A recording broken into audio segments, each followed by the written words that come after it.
na Easter naona imekam fiti, siwezi sema ni mbaya vile nikikompare na ile ya last year. Ilikuwa mbaya kidogo lakini si mbaya vile. Though naona najinice na hii. Si unajua leo ni Sunday. Of course mimi I believe in God. Nishaomba kivyangu.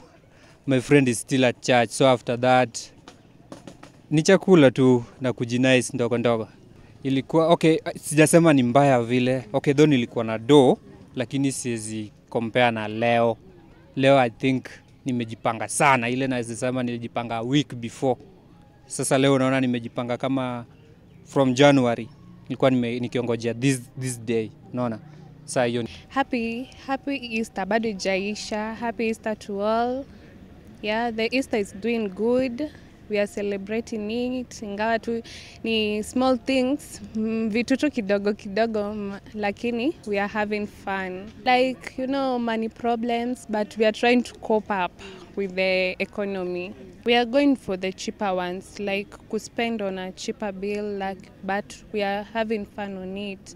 Like kwenda outing, spend time with friends. Last year nilikuwa coast. Sasa tumefunga.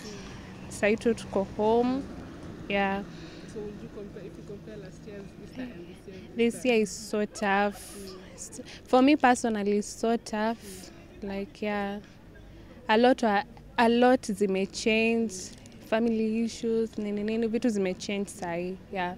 I'm very happy because nikicompare Easter ya last year na this year, actually nimeona very big change. Personally kwangu nimeona big change because pesa imeingia. Unajua uwezi sherekea Easter bila pesa.